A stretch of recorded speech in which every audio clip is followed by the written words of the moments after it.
Hello नमस्कार साथियों, कैसे हैं आप सभी। स्वागत है आपका अपने इस यूट्यूब चैनल हिस्ट्री क्लासेस में।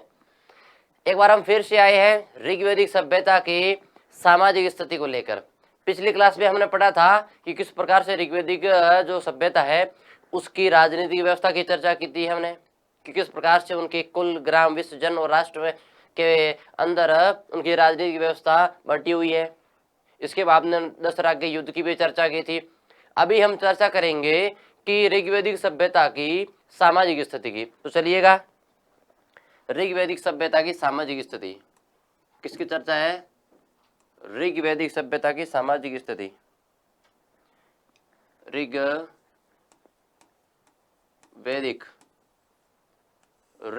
सभ्यता की सामाजिक स्थिति।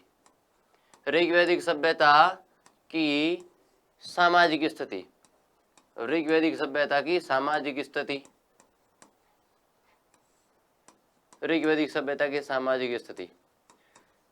तो प्यारे साथियों, देखिएगा किस किस प्रकार से उनका समाज बंटा हुआ था, किस प्रकार से समाज के अंदर उनकी व्यवस्थाएं थी। तो सबसे पहले अगर हम बात करते, समाज में स्त्रियों की स्थिति बहुत ही महत्वजनक थी। नारी को माता के रूप में पूजा जाता था। पिता का जो उत्तराधिकारी था उसका बेटा होता था। नारी को यज्ञ में शामिल किया जाता था अनिवार्य रूप से। नारी को यज्ञ के अंदर शामिल किया जाता था अनिवार्य रूप से। और पिता की संपत्ति का जो उत्तराधिकारी होता था वो उसका पुत्र होता था। पिता की संपत्ति का जो उत्तराधिकारी होता था वो पुत्र होता था।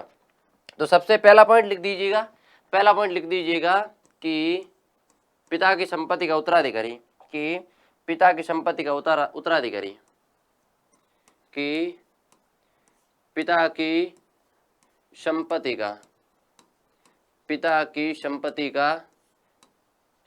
का उत्तराधिकारी। पिता की संपत्ति का जो उत्तराधिकारी होता था वो कौन होता था? पिता की संपत्ति का जो उत्तराधिकारी होता था वो उसका कौन होता था? वो उसका पुत्र होता था। पिता की संपत्ति का उत्तराधिकारी उसका बेटा होता था। नारी की स्थिति माता के रूप में थी। नारी को सम्मान स्थिति थी। नारी को माता के रूप में नारी को माता के रूप में सम्माननीय स्थिति थी। नारी को माता के रूप में सम्माननीय स्थिति थी। अब भैया और मुख्य एक और इसी के साथ पॉइंट ऐड कर दो कि यज्ञ में नारियों को अनिवार्य रूप से शामिल किया जाता था। यज्ञ में नारियों को अनिवार्य रूप से शामिल किया जाता था। नारियों को अनिवार्य रूप से यज्ञ में नारियों को अनिवार्य रूप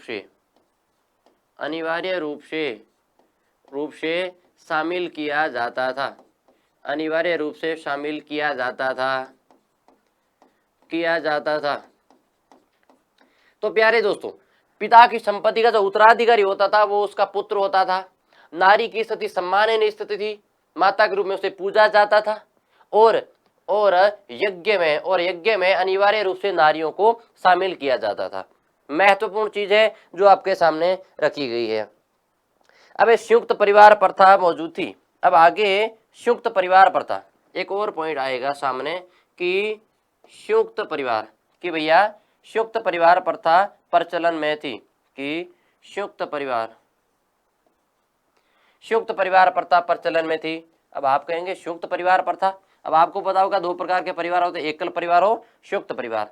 तो प्यारे साथियों, संयुक्त परिवार प्रथा प्रचलन में थी। संयुक्त परिवार प्रथा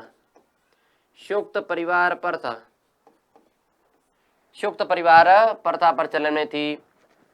परिवार कैसे होते थे? संयुक्त परिवार होते थे। संयुक्त परिवार जिसमें माता पिता, दादा दादी, ताऊ ताई, चाचा चाची और भाई बहन सभी शामिल होते हैं, उसे संयुक्त परिवार कहते हैं। एकल परिवार जिसके अंदर मैक्सिमम मतलब सामान्य 4 सदस्य होते थे, माता पिता और भाई बहन। ये समझ में आया ना? संयुक्त परिवार प्रथा ऋग्वैदिक सभ्यता में मौजूद थी। अंतिम काल में, अब देखिए एक और बीच में पॉइंट आया है कि अंतिम समय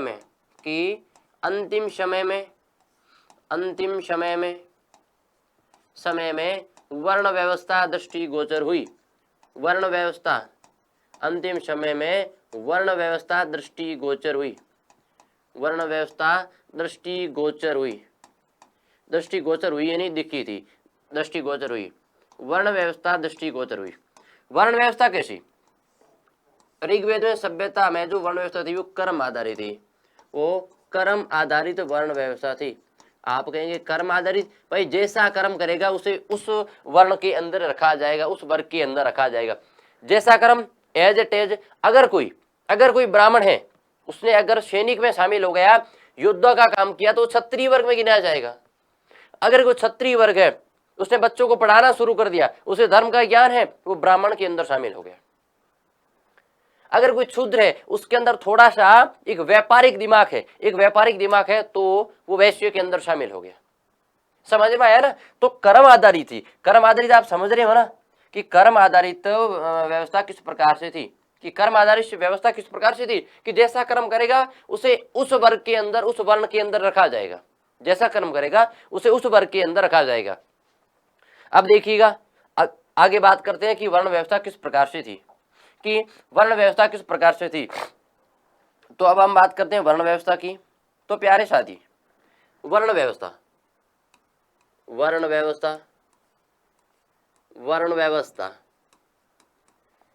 व्यवस्था कैसी थी ऋग्वेदिक कालीन में? ऋग्वेदिक कालीन में वर्ण व्यवस्था कैसी थी? पहली बात कर्म जन्म पर आधारित नहीं होकर कर्म पर आधारित थी। जन्म पर आधारित नहीं होकर कर्म पर आधारित थी। जन्म पर आधारित नहीं होकर कर्म पर आधारित थी। कर्म पर आधारित थी कि जन्म पर आधारित नहीं होकर कर्म पर आधारित थी।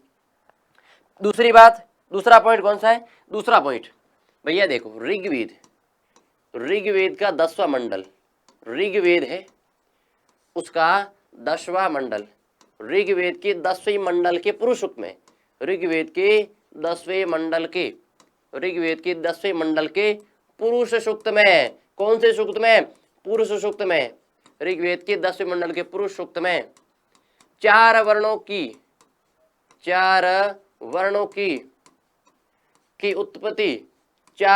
उत्पत्ति है। याद रखना, 4 वर्णों की उत्पत्ति किससे हुई है? विराट पुरुष से हुई है। की उत्पत्ति विराट पुरुष से मानी जाती है, 4 वर्णों की उत्पत्ति विराट पुरुष से मानी जाती है, विराट पुरुष से मानी जाती है। प्यारे साथियों देखिएगा, विराट पुरुष क्या है? प्यारे साथियों, विराट पुरुष क्या है? ये विराट पुरुष कौन है? आप कहेंगे हमें क्या पता। विराट पुरुष ब्रह्मा जी, आदि अनादि काल से चलते आ रहे ब्रह्मा जी। तो ब्रह्मा जी से कैसे प्रकार से उत्पत्ति हुई? कि देखिएगा कि ब्रह्मा जी से पहली बात करते हैं ब्राह्मण की उत्पत्ति किससे हुई है? विराट पुरुष के मुख से ब्राह्मण की उत्पत्ति हुई है। फिर क्षत्रिय की उत्पत्ति किससे हुई है भैया? विराट पुरुष की भुजाओं से। फिर तीसरी बात करते हैं वैश्य की। तीसरा वर्ग कौन सा है? वैश्य की उत्पत्ति हुई है विराट पुरुष के जंघा से। फिर है क्षुद्र। चौथा वर्ग कौन सा है? क्षुद्र। चौथे वर्ग क्षुद्र की उत्पत्ति विराट पुरुष के पैरों से हुई है। यह कोई एक विराट पुरुष है। देखिएगा किस प्रकार से विराट पुरुष के अंगों से विभिन्न वर्गों की उत्पत्ति हुई है। देखिएगा भैया, ये इनके हाथ हो गए, ये अंगुलियां हो गई, ठीक है। अपने को इन्हें अच्छा नहीं बनाना है, इनके अंदर से जो हमें फैक्ट निकल के आ रहे हैं, जो महत्वपूर्ण चीज निकल के आ रही है, वो अपने को देखने हैं। देखिएगा, विराट पुरुष के मुख से किसकी उत्पत्ति हुई है? यह मुख यहाँ से हुई है ब्राह्मण की। विराट पुरुष के मुख से ब्राह्मण की उत्पत्ति हुई है। ये जो डोले छोले है, इससे हुई है क्षत्रिय की। ये जो भैया बॉडी बिल्डिंग है, ये जो डोले छोले वहां से हुई क्षत्रिय की। और यह है जंगा, ये भैया ये जो जंगा है, ये जंगा यहाँ से हुई है ब्राह्मण, क्षत्रिय और वैश्य। फिर पैरों से हुई है क्षूद्र की। अब आप इनकी स्थितियों से समझ गए होंगे कि इनके कार्य क्या थे, मुख का काम होता है बोलना, मुख का काम होता है बोलना, और ये बोलने का कार्य करते थे। यानी कि धार्मिक व्यवस्था में जितने भी कर्मकांड थे, यज्ञ संबंधी जितने भी अवधारणाएं थी, सभी का काम कौन करते थे? ब्राह्मण वर्ग करता था। दूसरी बात है, भुजा से काम होता है लड़ाई झगड़ा, मेहनत करना, यानी कि क्षत्रिय का काम होते थे। क्षत्रिय का कार्य होता था देश की रक्षा करना, अपने क्षेत्र की रक्षा करना। तीसरा वर्ग था जंगा हमेशा चलती रहती है, हमेशा बोझा ढोती है, हमेशा चलती रहती है। तो कह सकते हैं व्यापार वाणिज्य का कार्य करते थे, वैश्य। चौथा है क्षुद्र का काम ही होता पैरों तले रोंदे जाते थे, यानी कि दास वर्ग का कार्य होता था, समझ में आया? चारों वर्णों की उत्पत्ति, ब्राह्मण की उत्पत्ति मुख से, क्षत्रिय की उत्पत्ति भुजाओं से, वैश्य की उत्पत्ति जंगा से, और शूद्र की उत्पत्ति पैरों से। समझ में आया? यस कि नो? चलिएगा आगे चलते हैं। मेरे हिसाब से आपको इससे वर्णों की उत्पत्ति समझ में आ गई है। पहली बात और है क्षुद्र शब्द है, जो शूद्र शब्द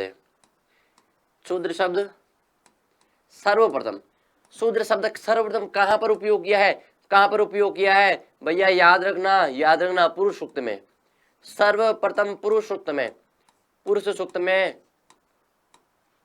में उपयोग हुआ है। कौन सा नाम है? क्षुद्र शब्द उपयोग हुआ है। कहां पर हुआ है? सबसे पहले कहां हुआ है भैया? पुरुष सूक्त में सबसे पहले क्षुद्र शब्द का प्रयोग हुआ है। सबसे पहले क्षुद्र शब्द का प्रयोग कहां पर हुआ है? पुरुष सूक्त में। ऋग्वेद के 10वें मंडल के पुरुष सूक्त के अंदर सबसे पहले क्षुद्र शब्द का प्रयोग हुआ है, और एक बार हुआ। कितनी बार हुआ है? एक बार इस वर्ग का हुआ है। एक बार। एक ऋग्वेद के अंदर एक ऋषि कहता है, ऋग्वेद के अंदर एक ऋषि कहता है, देखिएगा पूरी लाइन लिखते हैं कि ऋग्वेद के अंदर एक ऋषि कहता है, ऋग्वेद के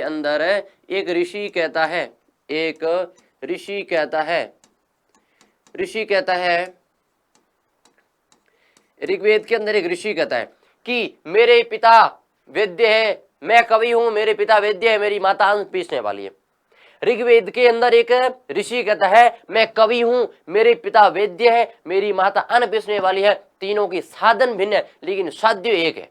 तीनों के साधन भिन्न है लेकिन साध्य एक है। साध्य का मतलब होता है मुख्य उद्देश्य एक है। उद्देश्य क्या है? धन की कामना करना। अभी देखिएगा प्यारे साथियों, ऋग्वेद के अंदर एक ऋषि कहता है मैं कवि हूं,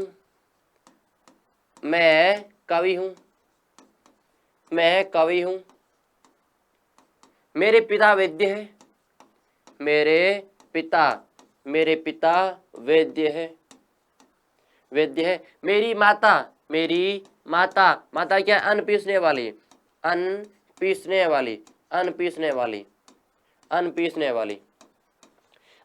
वाली को दो संदर्भ में कह सकते हैं, हाउस वाइफ भी कह सकते हैं, और या फिर उस समय कुछ रहा होगा, अन्न पीसने का व्यापार रहा होगा।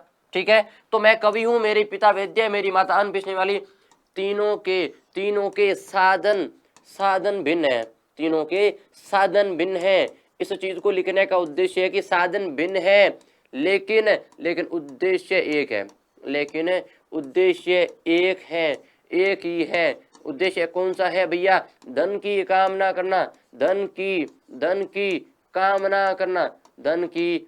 करना, ये उद्देश्य है। साधन भिन्न है लेकिन साध्य एक ही है, उद्देश्य एक है, धन की कामना करना। ये ऋग्वेद सभ्यता के वर्णों की उत्पत्ति, वर्ण व्यवस्था को हमने इंगित किया है। आगे चलते हैं।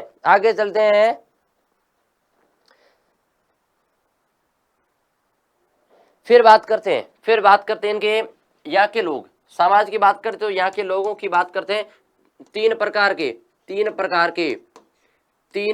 के कपड़ों की बात करते हैं। तीन प्रकार के कपड़े कौन कौन से थे भैया? पहला था अधो वस्त्र। पहला कौन सा था? अधो यानी ऊपर, अधो वस्त्र। 2 नंबर में अधो वस्त्र, उपवस्त्र, अधो वस्त्र और उसनीय। याद रखना उसनीय पगड़ी को कहते हैं, और उत्तरीय, अधो वस्त्र और उत्तरीय। अधो वस्त्र उत्तरीय, और 3 नंबर में उष्णीय, उष्णीय कहते हैं पगड़ी को, उष्णीय, उष्णीय पगड़ी। अधो वस्त्र यानी अधो वस्त्र देखिएगा कमर से ऊपर, कमर से ऊपर, कमर से ऊपर पहनते थे, कमर से ऊपर को अधो वस्त्र। कमर से नीचे, कमर से नीचे, कमर से नीचे उस समय भैया जो कि लिवाइज और लक्स कोजी वगैरह अंडरवेयर बनियान नहीं थी भैया, ठीक है, समझ में आया ना। उसने क्या थी, पगड़ी थी, उसने पगड़ियां होती थी, समझ में आया ना। किस प्रकार के लोग रहते थे भैया, किस प्रकार के लोग रहते थे, बहुत ही अच्छे लोग रहते थे, अच्छे लोग रहते थे, शानदार सिंपल कपड़ा पहनते थे, पगड़ी पहनते थे, पगड़ी पहनते थे। हमारे राजस्थान की शान है, आन बान शान है, आन बान शान है पगड़ी, समझ में आया ना। बीकानेरी छापा विश्व प्रसिद्ध है, बीकानेरी छापा विश्व प्रसिद्ध है, जोधपुरी कोट विश्व प्रसिद्ध है। हमारे यहाँ की वेशभूषा, हमारे यहाँ की संस्कृति, हमारे यहाँ की रहन सहन, हमारे यहाँ की ढंग छंग सभी विश्व प्रसिद्ध है, तभी कहते हैं। और वीरता भी प्रसिद्ध, वीरता सबसे महत्वपूर्ण है, तभी कहते हैं अधरती धोरारी मीठे गीतारी मीठे बोलारी। अटे खून सस्तो है पर पानी महंगो है। भैया एक बात, हम पानी बहुत महंगा देते, खून चाहिए तो ले लो, किसी के खून चाहिए तो ले सकते, लेकिन पानी नहीं देते। पानी बहुत महंगा है हमारे यहाँ पर, पानी बहुत महंगा है, तब कह सकते हैं अटे खून सस्तो है पर पानी महंगो है। लेकिन इंदिरा गांधी नहर ने, लेकिन इंदिरा गांधी नहर ने हमारे काफी अच्छा कार्य किया है, काफी अच्छा कार्य किया, जिससे हमारे सभी पश्चिमी राजस्थान में मरुस्थलीय इलाकों में शानदार जल परिवहन हो रहा है, जल शानदार तरीके से आ रहा है। बस आगे चलते हैं, अगले खंड आगे चलते हैं। अब इसके अंदर विवाह पद्धति, अब इनके अंदर विवाह पद्धति कैसी थी, कि विवाह पद्धति कैसी थी भैया, देखिएगा विवाह पद्धति कि ऋग्वेद के समय विवाह पद्धति कैसी थी। विवाह का जो सिस्टम था बड़ा शानदार सिस्टम था। विवाह 3 प्रकार से होते थे, 3 प्रकार के विवाह थे, 3 प्रकार के विवाह, 3 प्रकार के विवाह देखिएगा। पहला विवाह, दूसरा विवाह, तीसरा विवाह। शानदार तरीके से विवाह पद्धति थी। आप मानोगे नहीं, आप मानोगे भी नहीं कि अनुलोम, अनुलोम एक भी वर्ग को ये पीछे नहीं रख रहे, अनुलोम विवाह, अनुलोम विवाह। दूसरा है प्रतिलोम विवाह, अनुलोम प्रतिलोम, अनुलोम विवाह प्रतिलोम विवाह। तीसरा है नियोग विवाह, नियोग विवाह।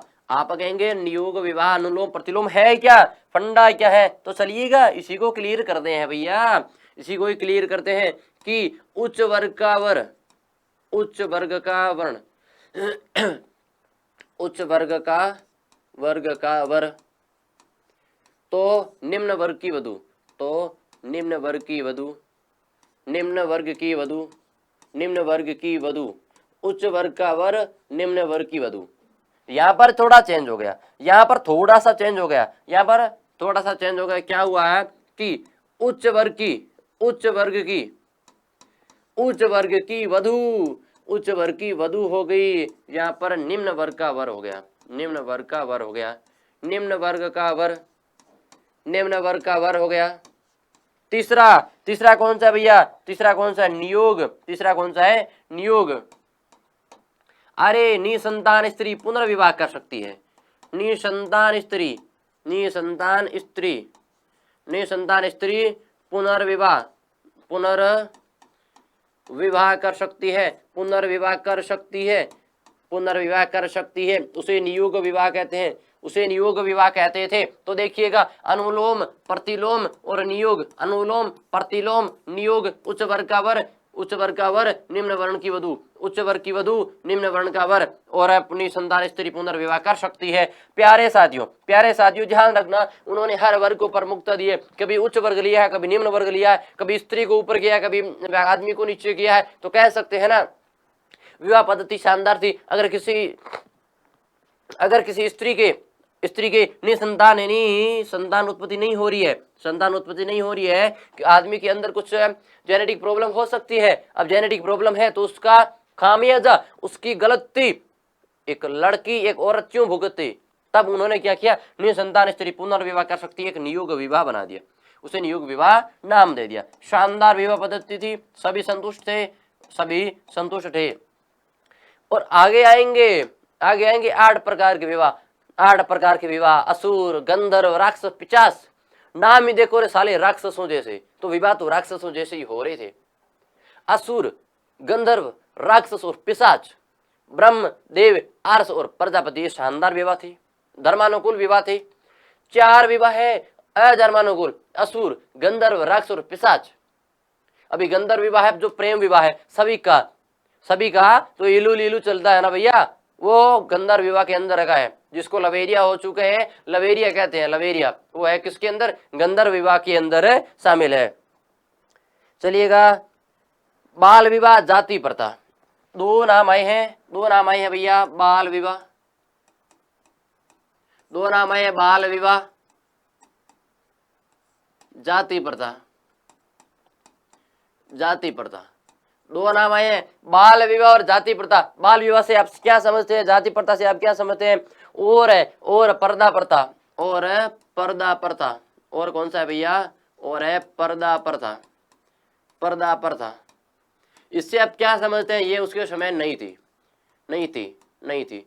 अब आप एक बात बताना, बाल विवाह हम भी मना कर रहे हैं, जाति प्रथा हम भी मना करें, पर्दा प्रथा हम भी मना करें, तो उस समय भी नहीं थी। यानी कि वो लोग उस समय हमसे ज्यादा जागरूक थे, इस प्रकार से विवाह पद्धति थी शानदार। उनके अंदर है ये लवेरिया नहीं हुआ था, उनके अंदर लवेरिया नहीं था। आज वर्तमान में लवेरिया का चलन है। देखिएगा, बाल विवाह समय अभी नहीं हो रहे हैं, बीच में बहुत बाल विवाह हुए हैं भैया। कुछ लोग इसका शिकार भी हुए हैं, कुछ लोग इनका शिकार भी हुए हैं, और ये शिकार सबसे घातक सिद्ध हुआ है भैया, ये शिकार सबसे घातक सिद्ध हुआ है। सबसे घातक सिद्ध बाल विवाह है, पर्दा प्रथा है, पर्दा प्रथा कह सकते हैं, और जाति प्रथा, जाति के साथ भेद विभेद, ये सब चलते थे। लेकिन ऋग्वेद सभ्यता के अंदर ये एक भी प्रथा नहीं थी, न बाल विवाह था, न जाति था, और न पर्दा प्रथा था। समझ में आया ना? चलिएगा, ओके। एक शब्द आया अमाजू, आजीवन अविवाहित रहने वाली, आजीवन अविवाहित रहने वाली स्त्री, आजीवन अविवाहित रहने वाली स्त्री, उसे क्या कहते थे भैया? अमाजू कहते थे, उसे अमाजू कहते थे। एक और है कि पिता की ओर से पुत्री को प्राप्त, पिता की ओर से पुत्री को प्राप्त उपहार, पुत्री को प्राप्त उपहार क्या कहते थे भैया? वह तू या दाएजा, अपनी भाषा में कहे दाएजा,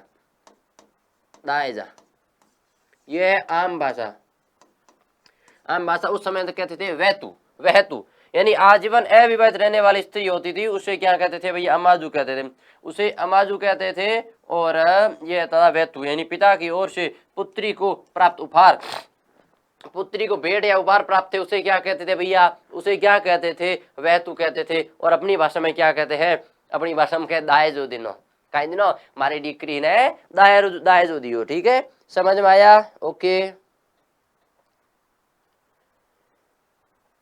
अब देखिए कुछ यहाँ पर स्त्रियों को, बहुत ही एक शानदार चीज है, हमारी उस समय स्त्रियों को देखिएगा, ऋग्वैदिक सभ्यता के अंदर, आपको नोट्स लिखने हैं इसलिए मैं पूरा लिखता हूं। ऋग्वैदिक सभ्यता के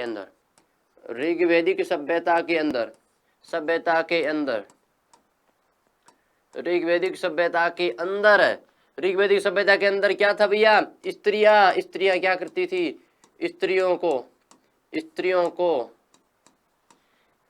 यज्ञ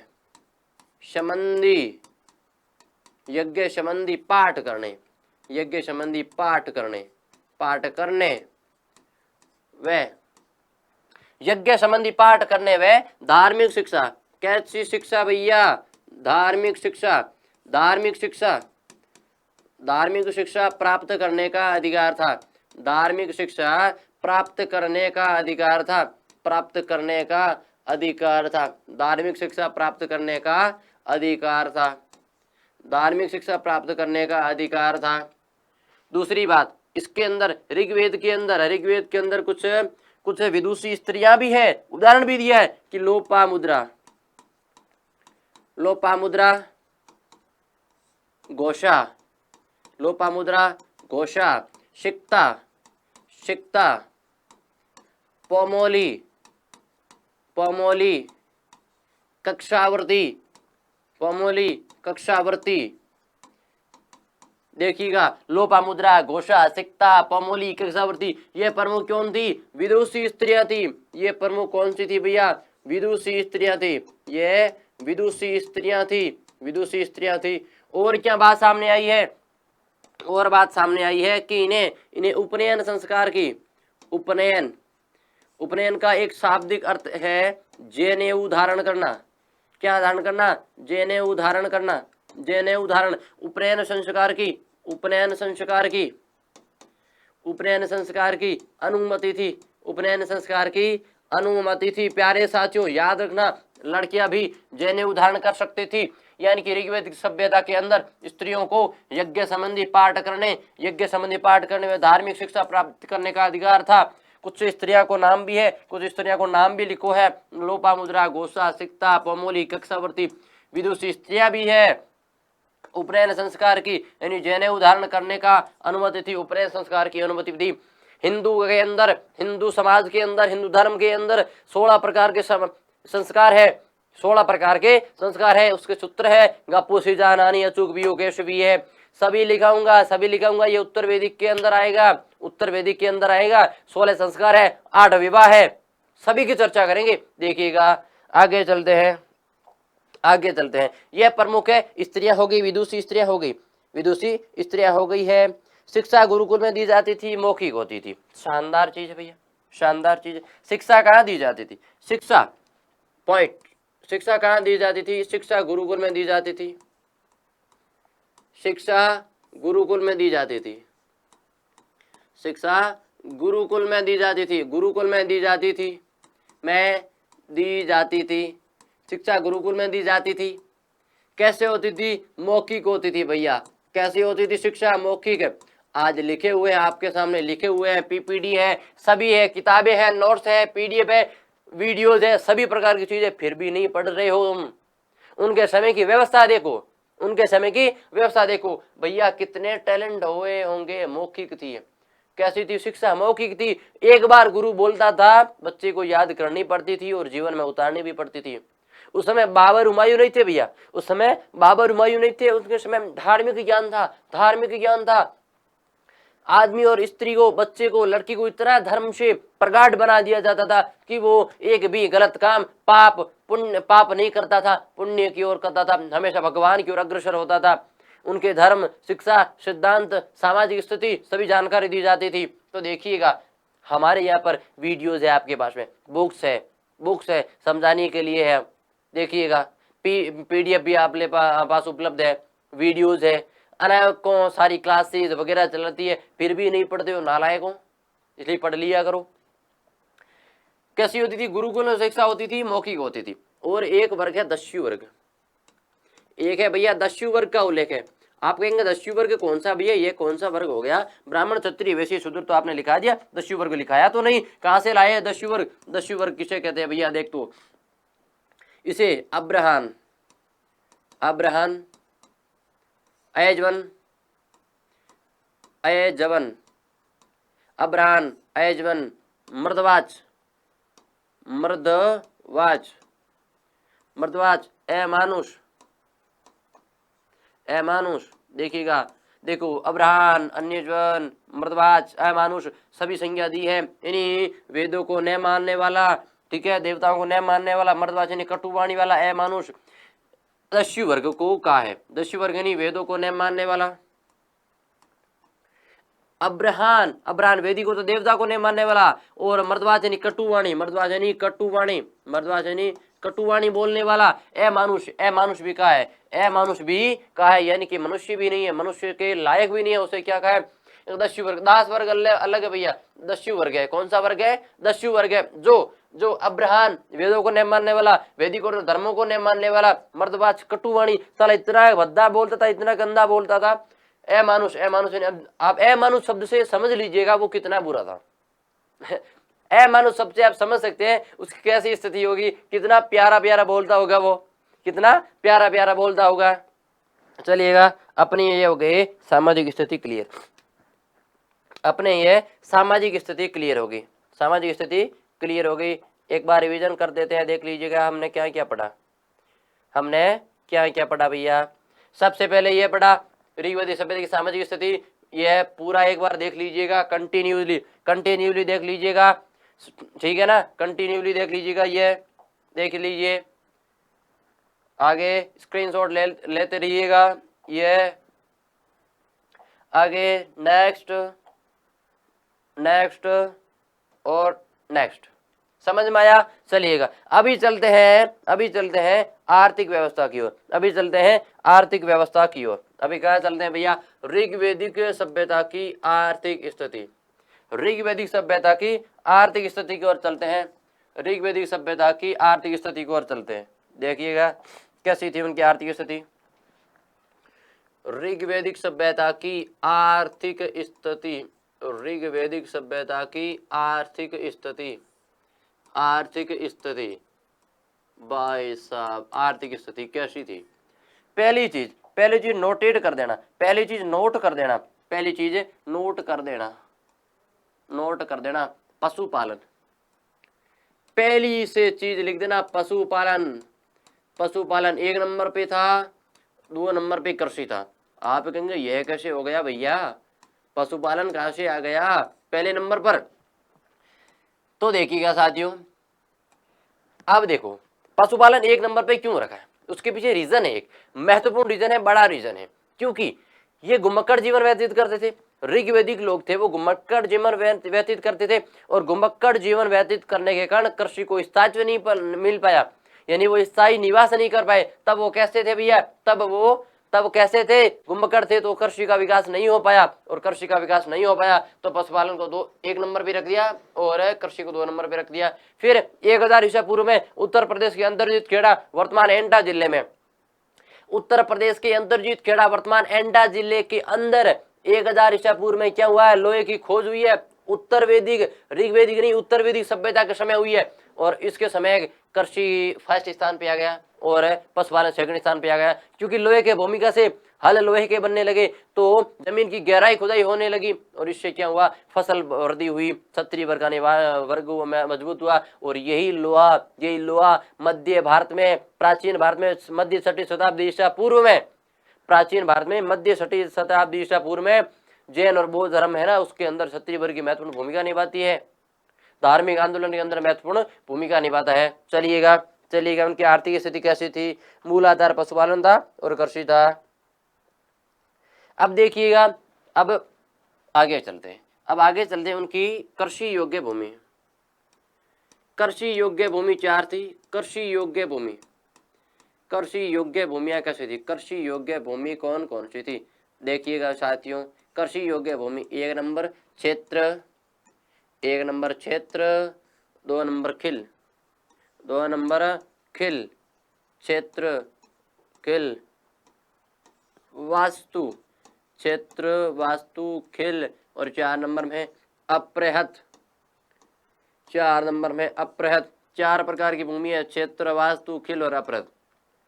प्यारे साथियों, कृषि योग्य भूमि, कृषि योग्य 4 प्रकार की भूमि है, क्षेत्र वास्तु खिल और अप्रहत। ऋग्वेदिक सभ्यता के अंदर कृषि की 4 महत्वपूर्ण कृषि के हेतु 4 महत्वपूर्ण भूमियां थी, 4 महत्वपूर्ण भूमि थी। देखिएगा, ऋग्वेद के चौथे मंडल के अंदर कृषि प्रक्रिया का उल्लेख है कि ऋग्वेद का जो चौथा मंडल है, ऋग्वेद का चौथा मंडल है, चौथे मंडल के अंदर क्या है, कृषि संबंधी प्रक्रिया है, कृषि संबंधी प्रक्रिया है। ऋग्वेद के चौथे मंडल के अंदर कृषि संबंधी प्रक्रिया है, कृषि संबंधी प्रक्रिया का उल्लेख किया है। एक बार ये चीज लिख दीजिएगा, कृषि संबंधी प्रक्रिया का उल्लेख है।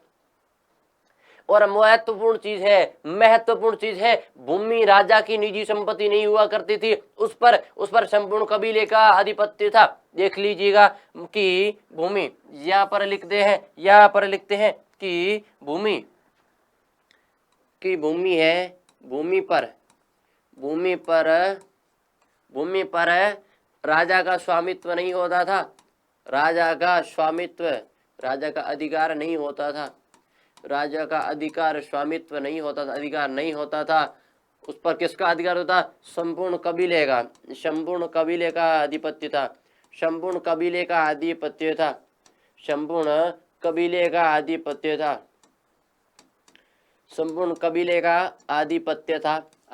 था। तो भैया एक और चीज लिख दीजिएगा, कि राजा को जनता एक स्वैच्छिक कर देती थी, स्वैच्छिक कर देती थी, अपनी इच्छा से कर देती थी, राजा का घर बार चले कर देती थी। भैया देख लीजिएगा, कर देती थी, जिसे क्या कहते हैं भैया? बलि कहते हैं। जिसे क्या कहते हैं? जिसे बलि कहते हैं। जिसे क्या कहा जाता है? बलि कहा जाता है। आप कहेंगे बलि महान बलवान राजा हुए भैया, बलि, ये बलि कहते थे। आप कहेंगे स्वैच्छिक कर, इतनी जनता भली, अरे जब जनता के पास में सभी पावर है, तो जनता स्वैच्छिक कर देगी। ये बदलाव देखना, उत्तर वेदी के अंदर ये चेंज हो जाएगा, राजा क्या हो जाएगा? निरंकुश हो जाएगा। और जब राजा निरंकुश होगा तो ये जो स्वैच्छिक है ना, ये ऐच्छिक हो जाएगा, बिना इच्छा के देना पड़ेगा, राजा को परमानेंटली ये कर देना पड़ेगा, जिसे बलि या भोग कहते हैं। जिसे बलि और दूसरा नाम भोग भी लिख सकते हैं। दूसरा नाम क्या कहते हैं? दूसरा नाम भोग कहते हैं।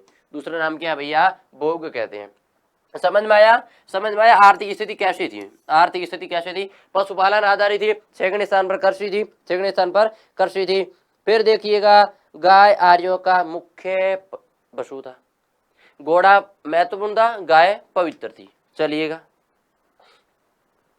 चलिएगा देखो, दो नाम आते हैं, एक गाय, एक घोड़ा, एक गाय और एक घोड़ा। गाय क्या थी भैया? याद रखना, पवित्र पशु था। गाय यहाँ का पवित्र पशु था। कहते थे गाय के बारे में लिखा है, मारने योग्य नहीं है। गाय मारने योग्य नहीं है। तो क्या है? गाय मारने योग्य नहीं है, पूजनीय है, गाय हमारी माता है। ठीक है। घोड़ा सबसे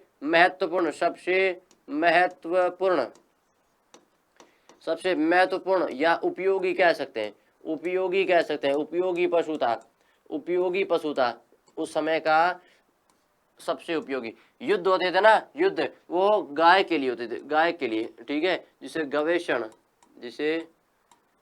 गवेषण या गम्य भी कहा जाता है। समझ में आया ना? गाय पवित्र पशु था और मारने योग्य नहीं था। घोड़ा सबसे महत्वपूर्ण यानी उपयोगी पशु था। फिर देखिएगा,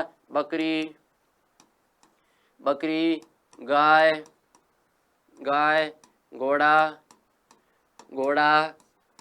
ऊंट, कुत्ता, ये प्रमुख पालतू जानवर थे। भैया पालतू जानवर थे। समझ में आया ना? प्रमुख पालतू जानवर थे। समझ में आया ना? बकरी, गाय, घोड़ा, ऊंट और कुत्ता सबसे पहला पालतू जानवर कौन सा है? पहला पालतू जानवर कुत्ता है। प्यारे साथियों, पहला पालतू जानवर कौन सा है? कुत्ता है। समझ में आया ना? डॉग एक सबसे वफादार होता है। सबसे वफादार कौन सा होता है? कुत्ता होता है भैया। डॉग ये सबसे वफादार होता है। महत्वपूर्ण चीज, गाय को मारने योग्य नहीं थी, नॉट टू बी किल्ड, यानी जो मारने योग्य नहीं है, जिसे क्या कहते हैं? पूजा होती थी भैया, गाय की पूजा होती थी। एक बात नोट की आपने, एक बात हमेशा नोट आपने की होगी कि देखो, सिंधु घाटी में भी गाय, सिंधु घाटी में बैल था।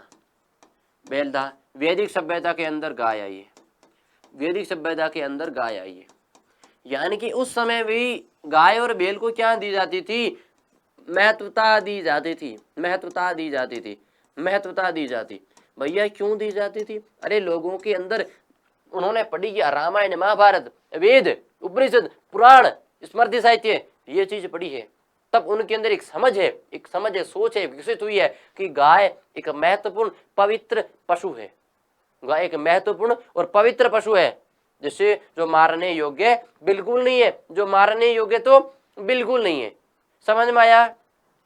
चलिएगा नेक्स्ट, चलिएगा नेक्स्ट। ये उनकी थी आर्थिक व्यवस्था, ये उनकी थी आर्थिक व्यवस्था। अब कहते हैं पणी, एक शब्द आया पणी। पणी क्या कहते हैं? मवेशियों के चोर होते थे। पणी, पणी होते थे जो मवेशियों के चोर होते थे, जो मवेशियों के चोर होते थे। अब मवेशी क्या होते हैं?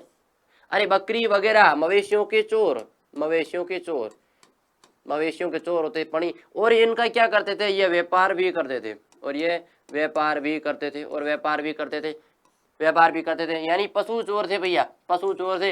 ये बकरी उठाई, बकरी देगी, डाली खावे, अपने कंधे पर ले गए और आगे करके आगे जाके व्यापार कर दिया। भाई अच्छी खासी, अच्छा खासा तो कुछ न कुछ तो मिल जाएगा। याद रखना, व्यापार, व्यापार होता था वो वस्तु विनिमय होता था, वस्तु विनिमय। अब भी वस्तु विनिमय चल रहा है, वस्तु विनिमय यानी बैरेटर सिस्टम, यानी कि BARATAR, बैरेटर सिस्टम, बैरेटर सिस्टम चल रहा है भैया। वस्तु विनिमय प्रणाली है, वस्तु के बदले वस्तु दी जाती थी। किसी भी प्रकार की मुद्रा नहीं चलती थी, किसी भी प्रकार की मुद्रा नहीं चलती थी। वस्तु विनिमय प्रणाली होती थी, वस्तु विनिमय प्रणाली होती है, वस्तु विनिमय। ऋग्वेद के अंदर, ऋग्वेद के अंदर एक महत्वपूर्ण, ऋग्वेद के अंदर याद रखना, ऋग्वेद के अंदर, ऋग्वेद के अंदर एक महत्वपूर्ण अनाज है, एक महत्वपूर्ण अनाज, एक अनाज का उल्लेख है, एक अनाज का उल्लेख है। कौन सा अनाज है? जो जिसे यव भी कहते हैं, जो ऋग्वेद के अंदर उल्लेख है, ऋग्वेद के अंदर उल्लेखित है। ऋग्वेद के अंदर उल्लेखित अनाज कौन सा है? यव या जो, यव या जो अनाज है जिसका उल्लेख हुआ है ऋग्वेद के अंदर, जिसका उल्लेख हुआ है ऋग्वेद के अंदर। एक नाम आता है बैक नोट, एक नाम आता है बैक नोट, एक नाम आता है बैक नोट, बैक नोट जिसे ऋणदाता भी कहते हैं, जिसे ऋणदाता कहते हैं। दूसरा नाम सूदखोर भी है, दूसरा नाम है सूदखोर भी है। आप कहेंगे ये क्या नाम है भैया, ये क्या है, ये कौन था, कैसा हुआ करता था, कैसा दिखता था? देखिएगा, बैक नोट ऋणदाता या सूदखोर। प्यारे साथियों, ये क्या करता था? ये अधिक रुपए में ब्याज देता था, ये अधिक रुपए के अंदर ब्याज देता था, ब्याज का काम ये करता था। अधिक रुपया, पैसे ज्यादा लेता था, ब्याज देता था कि अगर पैसे चाहिए, कुछ चीज चाहिए ना, ब्याज मतलब उस समय पैसे नहीं थे ना, उस समय मुद्रा नहीं थी, लेकिन वस्तु विनिमय तो था ना, वस्तु विनिमय की तो था, वस्तु विनिमय का था, ऋण दाता था, दूसरों को ऋण देते था। ये दूसरों का अनाज वगैरह, वस्तु वगैरह उस चीज का ऋण दिया जाता था, ऋण के अंदर देता था और कहता था उसके बदले ज्यादा ऋण वसूल करता था, उसकी वसूली ज्यादा थी, परसेंटेज उसका ज्यादा था। तो ये थी इनकी आर्थिक व्यवस्था, ये इनकी अपने चर्चा की आर्थिक व्यवस्था, आर्थिक व्यवस्था, आर्थिक व्यवस्था। तो प्यारे साथियों, अब आगे चलते हैं। आगे अपना अगला टॉपिक है, अगला महत्वपूर्ण सब्जेक्ट है, जो महत्वपूर्ण पॉइंट है, वो पॉइंट है धार्मिक व्यवस्था। ऋग्वैदिक सभ्यता की धार्मिक व्यवस्था। प्यारे साथियों, ऋग्वैदिक सभ्यता की धार्मिक व्यवस्था, ऋग्वैदिक सभ्यता की धार्मिक व्यवस्था, ऋग्वैदिक सभ्यता की धार्मिक व्यवस्था। उस समय धर्म का क्या स्वरूप था, कैसा धर्म में किस प्रकार से व्यवस्था रही होगी उनकी, कि धार्मिक व्यवस्था कैसी रही थी। अब उनकी ओर चलते हैं, अब उनकी ओर चलते हैं। ऋग्वैदिक ऋषियों ने, कहते हैं कि ऋग्वैदिक ऋषियों ने जिस समय जिस देवता को प्रमुखता देकर उसकी व्यवस्था को इंगित किया, कि ऋग्वैदिक लोगों ने, कि ऋग्वैदिक सभ्यता के अंदर, ऋग्वैदिक सभ्यता के अंदर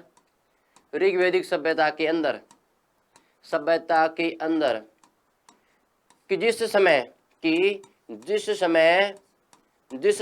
देवता को जिस समय जिस देवता को, कि ऋग्वैदिक सभ्यता के अंदर जिस समय जिस देवता के गुणों को, देवता के गुणों को सर्वोच्च मानकर, गुणों को सर्वोच्च मानकर, जिस समय जिस देवता के गुणों को सर्वोच्च मानकर उसकी पूजा की, सर्वोच्च मानकर उसकी पूजा की, उसे क्या कहते हैं? उसे मैक्स मूलर है, उसे मैक्स मूलर महोदय क्या कहते हैं? इसको, ये जो विधि है, ये जो संकल्पना, इसे मैक्स मूलर महोदय ने क्या कहा है भैया? हीनोथिज्म व्यवस्था का है, हीनोथिज्म व्यवस्था का है। मैक्स मूलर महोदय ने इसे हीनोथिज्म व्यवस्था का है कि ऋग्वैदिक ऋषियों ने, ऋग्वैदिक सभ्यता में जिस समय जिस देवता के गुणों को सर्वोच्च मानकर उसकी पूजा या उसका आरोपण किया जाता था, पूजा या आरोपण किया जाता था, उसे क्या कहा जाता है? हीनोथिज्म व्यवस्था कहा जाता है, उसे हीनोथिज्म व्यवस्था कहा जाता है। यास्क व्यक्ति ने, एक इतिहासकार है यास्क, यास्क इतिहासकार ने देवताओं को, ऋग्वैदिक देवताओं को स्थान के आधार पर 3 अलग अलग भागों में विभाजित किया है। स्थान के आधार पर ऋग्वैदिक देवताओं को विभाजित किया है, ऋग्वैदिक देवता को विभाजित किया है। मेरे प्यारे साथियों, एक बात याद रखना, ऋग्वेद के अंदर कितने देवता है? ऋग्वेद के अंदर 33 देवता है, 33 देवता है। ये 3 भागों में बांटता है, 11, 11 और 11, 11, 11 और 11, 3 भागों में बांटता है। बांटता कौन है? यास्क नामक इतिहासकार है। महत्वपूर्ण चीज है, सीधा पूछ ले, किसी भी एग्जाम में सीधा पूछ ले कि ऋग्वैदिक सभ्यता के अंदर देवताओं को स्थान के आधार पर किस इतिहासकार ने विभाजित किया है? यास्क ने किया है। कितने भागों में विभाजित किया है? 3, एक अंतरिक्ष, एक आकाश और एक पृथ्वी के देवता, एक अंतरिक्ष के देवता, एक आकाश के देवता और एक पृथ्वी के देवता, 3 भागों में विभाजित किया है। चलिएगा उनकी चर्चा करते हैं। कौन कौन से भाग है भैया? कौन कौन से भाग है? पहला है अंतरिक्ष के देवता, पहला है अंतरिक्ष के देवता, पहले है अंतरिक्ष के देवता।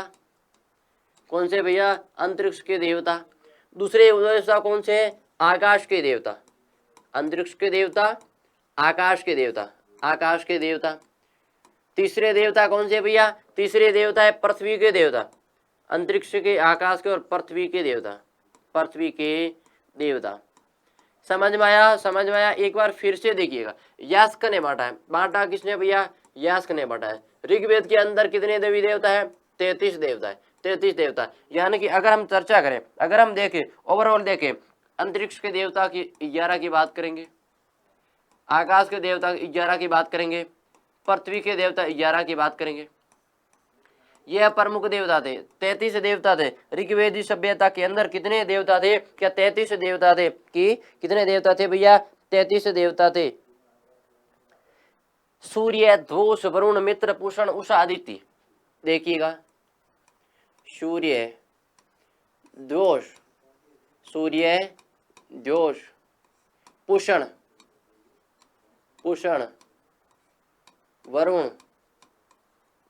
वरुण, पुषण, वरुण, उषा, आदित्य। सूर्य, ध्वज, वरुण, मित्र, पुषण, उषा, आदित्य। यह है अंतरिक्ष के देवता। ये कौन से देवता भैया? अंतरिक्ष के, ये अंतरिक्ष के देवता। चलिएगा आगे, एक चीज नोट कर देना, एक चीज नोट करना, महत्वपूर्ण चीज है भैया, महत्वपूर्ण चीज है। एक चीज नोट कर देना, एक चीज नोट कर देना, इसमें 2 ही चेंज करने हैं भैया, इसके अंदर 2 ही चेंज करने हैं। पहला है आकाश के देवता, आकाश के देवता। पहले कौन से है? आकाश के देवता 1 नंबर पे। 2 नंबर पे है अंतरिक्ष के देवता, अंतरिक्ष के देवता, अंतरिक्ष के देवता। आकाश के देवता कौन से है भैया? सूर्य, ध्वज, पुषण, वरुण, उषा, उषा और आदित्य। सूर्य, ध्वज, पुषण, उषा और आदित्य। इंद्र, रुद्र, मरुत, वायु, पर्जन्य। यहाँ पर है इंद्र, रुद्र, इंद्र, रुद्र, मरुत, वायु, वायु, पर्जन्य। इंद्र, रुद्र, मारुत, वायु और पर्जन्य। देखिएगा अब अगले है पृथ्वी के देवता। पृथ्वी के देवता, पृथ्वी के देवता कौन कौन से? अग्नि, सोम, पृथ्वी। अग्नि, अग्नि, सोम, पृथ्वी, पृथ्वी, ये प्रमुख देवता थे। अब मुख्य देवता 33 थे, 33 में से कुछ के उल्लेख है। आकाश के देवता, अंतरिक्ष के देवता, पृथ्वी के देवता 11, 11 और 11 थे, जिसमें सूर्य, दोष, वरुण, मित्र, पुषण, उषा और अदिति।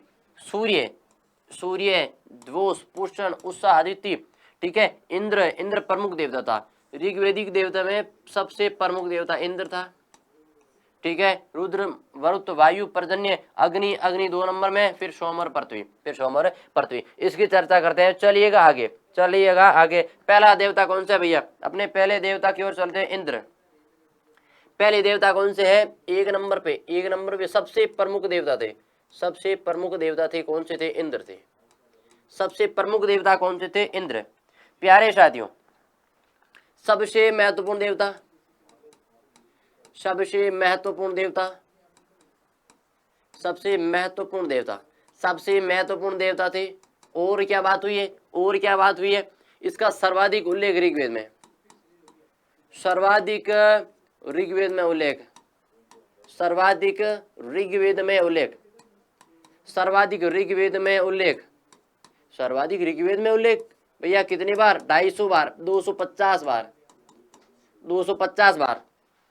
फिर इन्हें रथेष्ट, रथेष्ट, विजयेंद्र, विजयेंद्र, रथेष्ट, विजयेंद्र उपाधि थी, इन्हें उपनाम थे, रथेष्ट, विजयेंद्र आदि उपनाम थे। ये क्या करते थे? अब देखिएगा, इंद्र, इंद्र कौन से देवता थे? महत्वपूर्ण चीज तो वही है ना भाई, महत्वपूर्ण चीज तो वही है ना।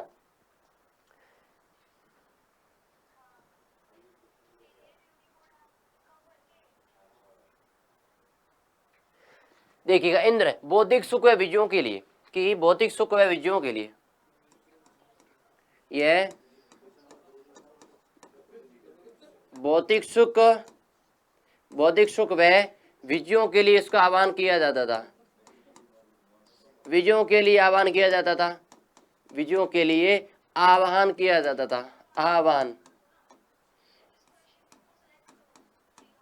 आह्वान किया जाता। सबसे महत्वपूर्ण देवता, सर्वाधिक ऋग्वेद में उल्लेख 250 बार, रथेष्ट, विजयेंद्र उपनाम कहते हैं, और बौद्धिक सुख व विजयों के लिए इसका आह्वान किया जाता है। 2 नंबर में कौन से देवता है? इंद्र। इंद्र कितनी बार उल्लेख हुआ है? 250 बार। कितनी बार? 250 बार। फिर है अग्नि। अग्नि कौन से देवता भैया? अग्नि। 2 नंबर में अग्नि, 2 नंबर में है अग्नि देवता। 2 नंबर में कौन से देवता है? अग्नि, जिसका उल्लेख 250 से 250 इंद्र का है, जिसका उल्लेख 200 बार हुआ है। देखो भैया 200 बार उल्लेख है, 200 बार उल्लेख ऋग्वेद के अंदर, 200 बार उल्लेख। दूसरा सबसे महत्वपूर्ण देवता, दूसरा सबसे महत्वपूर्ण देवता, दूसरा महत्वपूर्ण देवता, दूसरा महत्वपूर्ण देवता, दूसरा महत्वपूर्ण देवता अग्नि, दूसरा सबसे महत्वपूर्ण देवता था, दूसरा सबसे महत्वपूर्ण देवता था। और इन देखो, देवता और मनुष्य के बीच में मध्यस्थता का स्थान, ये देवता और मनुष्य के बीच में मध्यस्थता का स्थान, देवता व मनुष्य के बीच में, देवता व मनुष्य के बीच में, के बीच में, बीच में मध्यस्थता का स्थान, मध्यस्थता का स्थान, मध्यस्थता का स्थान था भैया। देवता और मनुष्य के बीच में मध्यस्थता का स्थान 200 बार उल्लेख हुआ है, 200 बार। 3 नंबर देवता कौन सा है भैया? 3 नंबर, 3 नंबर देवता का उल्लेख करते हैं। कौन से उल्लेख है? कौन से देवता का उल्लेख करते हैं? 3 नंबर देवता का। सबसे महत्वपूर्ण देवता इंद्र थे, सर्वाधिक ऋग्वेद में 250 बार उल्लेख हुआ है। और रथेष्ट, विजेंद्र ये इसके उपनाम है, रथेष्ट, विजेंद्र ये इसके उपनाम है, रथेष्ट, विजेंद्र ये इसके उपनाम है। भौतिक सुख व विजयों के लिए इसका आह्वान किया जाता था, भौतिक सुख और विजयों के लिए इसका आह्वान किया जाता था। फिर आगे बात करते हैं, 200 बार इसका उल्लेख हुआ है। दूसरा महत्वपूर्ण देवता है, देवता और मनुष्य के बीच में मध्यस्थता का काम यह करता था, देवता और मनुष्य के बीच में मध्यस्थता का काम किया जाता था। तीसरा देवता है वरुण। तीसरा देवता कौन सा भैया? तीसरा देवता है वरुण। तीसरा देवता कौन सा है? उल्लेख कितनी बार हुआ है? 30 बार उल्लेख हुआ है, 30 बार उल्लेख हुआ है। इसे ऋतस्य गोप्ता कहते हैं, इसे ऋतस्य गोप्ता कहते हैं, ऋतस्य गोप्ता या ऋतु नियामक, या ऋतु नियामक कहते हैं, ऋतु नियामक कहते हैं, ऋतस्य गोप्ता या ऋतु नियामक कहते हैं। तीसरा महत्वपूर्ण देवता है, कौन सा? तीसरा महत्वपूर्ण देवता है भैया, तीसरा महत्वपूर्ण देवता है, तीसरा महत्वपूर्ण देवता है। फिर 4 नंबर, फिर 4 नंबर, 5 नंबर, 6 नंबर और 7 नंबर और 8 नंबर, इतने देवता जो महत्वपूर्ण है। इनके केवल महत्वपूर्ण इतना ही है, यह देवता किसके लिए प्रसिद्ध है, इतनी चर्चा करनी है, इतनी चर्चा करनी है। सोम, सोम आर्यों का मुख्य पेय पदार्थ था। एक नाम आया सोम देवता, देवता कौन से भैया? सोम देवता। प्यारे साथियों, सोम है आर्यों का मुख्य पेय पदार्थ था, आर्यों का मुख्य पेय पदार्थ था। यह मिलता कहाँ था? हिमालय की मुजबंद पर्वत श्रेणियां, यह मिलता कहाँ था? हिमालय की मुजबंद पर्वत श्रेणी, मुजबंद पर्वत श्रेणी में, मुजबंद पर्वत श्रेणी में मिलता था। आर्यों का मुख्य पेय पदार्थ था सोम देवता, सोम देवता। अब इसमें कुछ भी नहीं है, सोम आर्यों का क्या था? पेय पदार्थ था, ठीक है। फिर मरुत, मरुत मुख्य चीज याद रहे, आंधी तूफान के देवता। फिर कौन से है भाई? पेय पदार्थ है ना, ये पेय पदार्थ के देवता, पेय पदार्थ के देवता। फिर है मरुत, मरुत आंधी तूफान के देवता। मरुत कौन है? आंधी तूफान के देवता, आंधी तूफान के देवता, आंधी तूफान के देवता, आंधी तूफान के देवता, मरुत आंधी तूफान के देवता। सोम देवता आर्यों का मुख्य पेय पदार्थ था। कहां पर मिलता था? हिमालय की चोटी मुजबंद पर्वत श्रेणी। कौन सी चोटी? मुजबंद पर्वत श्रेणी। फिर है पूषण, फिर पूषण देवता। अगले देवता कौन से भैया? पूषण। अब पूषण देवता पशुओं के देवता, पूषण मीन पशुओं के देवता, पशुओं के देवता, पशुओं के देवता थे भैया। फिर अदिति, अदिति और देवयानी, अदिति और देवयानी उल्लेख है। देवताओं की माँ, देवताओं की माँ कहते हैं अदिति को। फिर 9 नंबर में अरण्यानी, एक नाम है अरण्यानी। अरण्यानी कौन है भैया? जंगल की देवी। अरण्यानी कौन है? जंगल की देवी है। अरण्यानी कौन है? जंगल की देवी। सभी को पता है अरण्य, अरण्य का अर्थ क्या होता है? जंगल, जंगल होता है। सूर्य प्रकाश के देवता। अगले देवता कौन से? सूर्य। 10 नंबर, 10 नंबर सूर्य, सूर्य प्रकाश के देवता, सूर्य प्रकाश के देवता। सूर्य कौन से थे भैया? प्रकाश के देवता। एक है पूषण पशुओं के देवता, जिसका रथ, जिसके रथ कौन से थे? बकरे खींचते, जिसके रथ कौन से? बकरे खींचते थे भैया, बकरे खींचते थे, रथ बकरे खींचते थे, ठीक है। अदिति देवताओं की माँ, अदिति देवताओं की माँ, अदिति देवताओं की माँ। ये ऋग्वेद के प्रमुख देवता थे, ये ऋग्वेद के प्रमुख देवता थे। तो दोस्तों हमने बात की ऋग्वेदिक सभ्यता की, जिसके अंदर हमने सबसे पहले बात किया इसका विस्तार कहाँ था। फिर आर्य भारत में मूलक आए कहाँ से थे, फिर आकर भारत में बसे कहाँ थे। उसके बाद में हम चर्चा की राजनीतिक व्यवस्था की, कि किस प्रकार से उनके राजनीतिक व्यवस्था का जो स्ट्रक्चर था, जो ढांचा बसा हुआ था। इसके बाद में हमने सामाजिक व्यवस्था की बात की है, फिर धार्मिक व्यवस्था की बात की है, फिर आर्थिक व्यवस्था की बात की है। समझ में आया? तो चलिएगा दोस्तों, अगली क्लास में मिलते हैं अपने उत्तर वैदिक सभ्यता को लेकर, जिसका विस्तार कहाँ पर फैला है, उस ऋग्वैदिक सभ्यता और उत्तर वैदिक सभ्यता के अंदर कौन कौन से अंतर है उसकी चर्चा करेंगे। चलिएगा, तब तक देखते रहिएगा। धन्यवाद। देखते रहिए हिस्ट्री क्लासेज। धन्यवाद।